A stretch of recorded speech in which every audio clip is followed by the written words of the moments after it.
Hoy hablaremos de uno de los relatos más enigmáticos, profundos y antiguos de toda la historia bíblica, el sufrimiento de Job y la soberanía de Dios Creador. Esta es una historia que no solo desafía nuestra comprensión de la justicia y el dolor, sino que también nos revela misterios profundos sobre quién es Dios, cómo actúa y por qué, a veces, permite lo que parece inexplicable. Antes de comenzar, si este contenido te ayuda a entender más profundamente los temas espirituales y te despierta reflexión, por favor, deja tu me gusta, suscríbete al canal y comparte este vídeo con alguien que pueda necesitarlo. Eso nos ayuda muchísimo a seguir creando contenido con propósito y profundidad. Ahora sí, vamos a entrar en uno de los textos más antiguos y poderosos de la Biblia. La historia de Job está registrada en un libro que lleva su nombre. Este libro no es una simple narrativa de hechos. Es poesía, es sabiduría, es filosofía espiritual en su forma más elevada. Y, al mismo tiempo, es una historia real, que ha resonado con generaciones enteras que buscan respuestas en medio del sufrimiento. Job era un hombre íntegro, justo, temeroso de Dios y apartado del mal. Vivía en la tierra de Uz, fuera del territorio de Israel, lo que ya nos sugiere que el conocimiento de Dios no estaba limitado solo a un pueblo. Job era conocido por su riqueza, por su gran familia, por su reputación intachable. Era, en todo sentido, un hombre bendecido. Y, sin embargo, fue escogido para atravesar una prueba que pondría su fe al límite. Pero aquí viene la parte más misteriosa. En el capítulo 1 del libro de Job, se nos presenta una escena que ocurre en los cielos.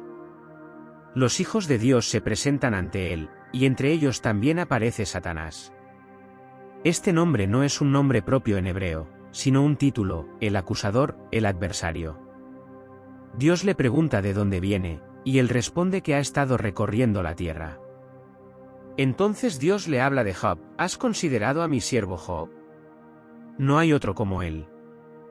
Y aquí ocurre algo que ha desconcertado a creyentes y estudiosos durante siglos. Dios permite que Satanás toque a Job. Primero, le permite quitarle sus bienes y sus hijos. Después, le permite tocar su salud. ¿Por qué? ¿Por qué un Dios bueno y soberano permitiría que un hombre justo sufra de forma tan intensa?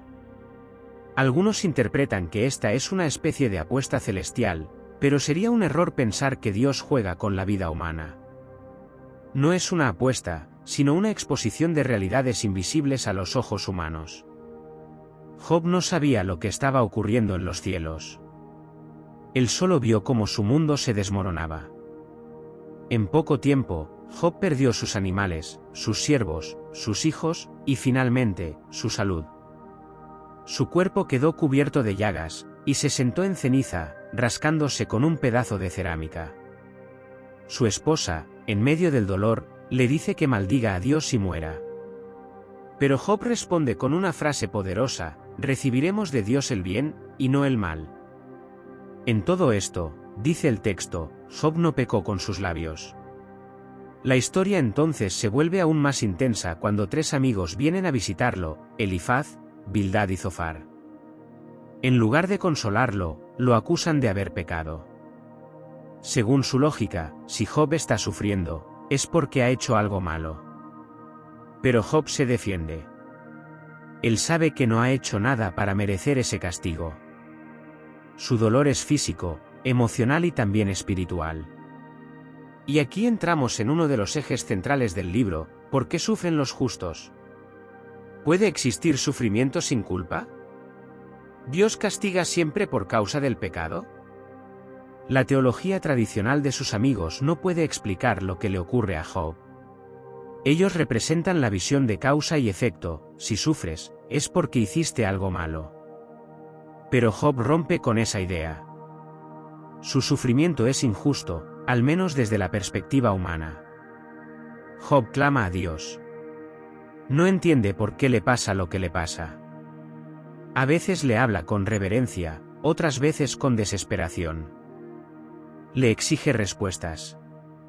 Quiere audiencia con Dios. Y es ahí donde comienza a revelarse uno de los misterios más profundos del libro: la soberanía de Dios no está limitada a la lógica humana.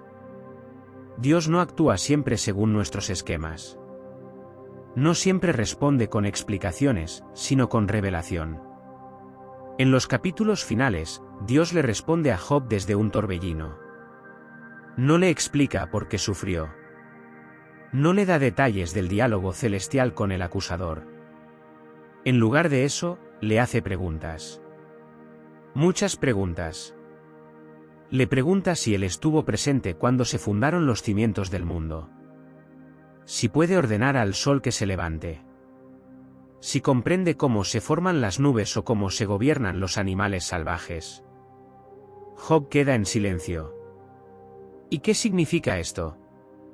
Significa que la sabiduría de Dios es infinitamente mayor que la del ser humano.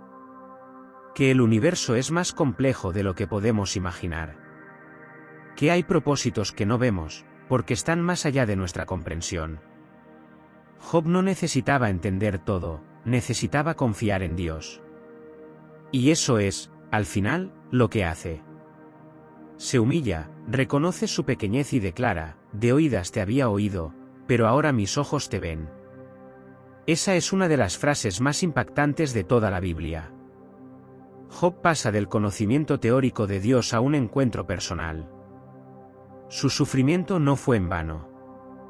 Lo llevó a una revelación más profunda. Y aquí hay algo que necesitamos comprender: no todo sufrimiento es castigo. A veces, es parte de un proceso de transformación, de revelación, de crecimiento espiritual.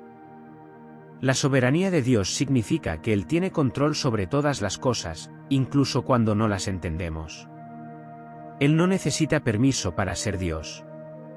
Y eso puede asustarnos, pero también debe consolarnos. Porque si Dios tiene control absoluto, entonces nuestro dolor nunca está fuera de su conocimiento. Nada se escapa de su propósito eterno.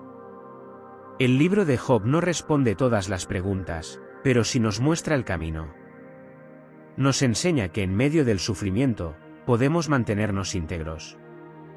Que podemos clamar, llorar, dudar, pero nunca dejar de buscar a Dios. Que la fe no es ausencia de preguntas, sino confianza en medio del misterio. Al final, Dios restaura a Job. Le da el doble de lo que tenía. Le devuelve su salud, sus bienes, y le da nuevos hijos. Pero lo más importante no fue la restauración material.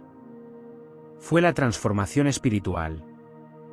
Job conoció a Dios de una manera que nunca antes había experimentado. Y ese conocimiento, ese encuentro, es eterno. La historia de Job sigue siendo relevante hoy. Porque todos, en algún momento, pasamos por pruebas, por pérdidas, por momentos de dolor que no entendemos. Y en esos momentos, el libro de Job nos recuerda que Dios sigue siendo soberano, aunque no podamos verlo. Que el dolor no es el final. Que la esperanza no muere. Y también nos deja otra gran enseñanza: nunca juzgues a alguien por su sufrimiento. No sabemos lo que Dios está haciendo en su vida. No siempre el dolor es un castigo.